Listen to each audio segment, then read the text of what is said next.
Hej och välkomna till Inet, det är jag som är Johan och idag tänkte vi göra en uppföljningsvideo till vår förra Intel-video.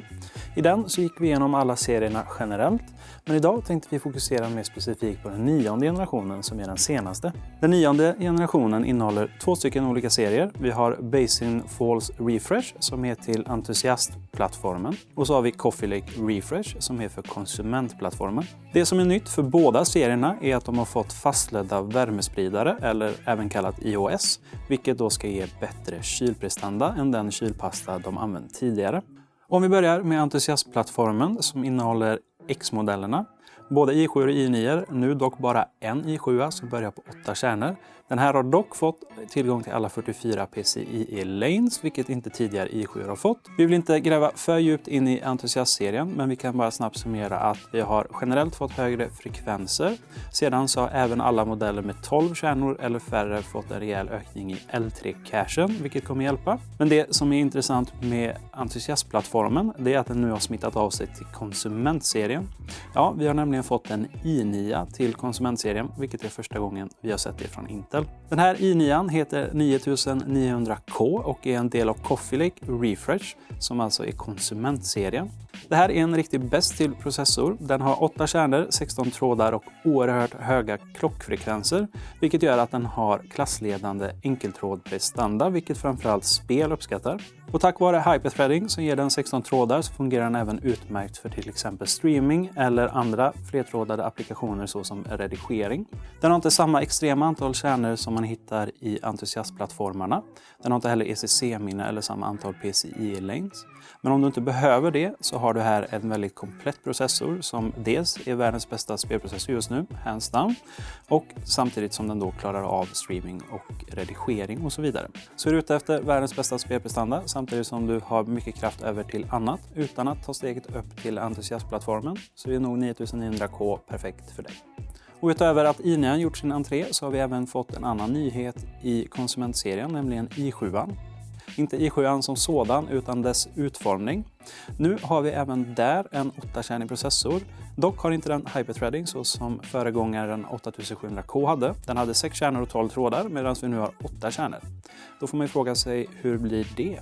Och de här 8 kärnorna har 200 MHz högre klockfrekvens än föregångarens 6, så vi får bättre enkeltrådad prestanda. Detta är troligen tack vare den fastledda iOSen som de lyckas göra detta. Och med den högre klockfrekvensen och de här 8 kärnorna så får vi bättre spelprestanda än vad vi fick med 8700K. Och den nya i7 är faktiskt nästan lika stark som den nya i9 i spel och är generellt världens näst snabbaste spelprocessor just nu. Den streamar fint, har bra flertrådad prestanda men har inte den här extrema flertrådade prestandan som i9 har. Så ska du primärt spela och inte ute efter de extra trådarna som i9 har, så har vi här ett väldigt bra alternativ för dig som till exempel bygger nytt eller som kommer från en i5. Och på tal om i5 så har vi nya 9600K här. Det här är egentligen bara en överklockad 8600K, men det är lite orättvist att säga i och med att den har hela 300 MHz högre turbofrekvens och 100 MHz högre grundfrekvens, så ger ändå en märkbar skjuts uppåt. Även detta är nog att tacka att de har lött fast iOSen. Och den här är ju precis som föregångaren en väldigt stark spelprocessor. Den ligger prismässigt i mittensegmentet men är väldigt ofta uppe och nosar i toppsegmentet i spelprestanda. Och det är ju framförallt där vi kan rekommendera den som en ren och skär spelprocessor. Den har inte på något sätt och vis dålig flertrådad prestanda. Men om du till exempel spelar ett spel som använder flera kärnor så har du då inte lika många över som du kan använda för att streama med. Så det är ju värt att ta beaktning. Då är ju steget upp till en i7 eller i9 mer aktuellt. Och en annan sak att ta i beaktning med denna jämfört med de andra 2 modellerna är livslängd. Denna är en utmärkt processor just nu och är extremt bra för spel i förhållande till sitt pris. Men med begränsat antal kärnor får vi ju lite mer begränsad livslängd, så är det ju inte den som byter dator ofta utan den som vill behålla en och samma processor under väldigt lång tid, så är nya i7 och i9 mer naturliga val för just det. Och med kortare livslängd menar jag alltså inte att den här kommer gå sönder, utan jag menar bara att i och med att den har färre kärnor så kommer den inte vara aktuell prestandamässigt lika länge som i7 och i9 kommer vara. Men uppgraderar ofta så gör den här ett utmärkt jobb för spel. Och vilka moderkort kan vi stoppa de här processorerna i då?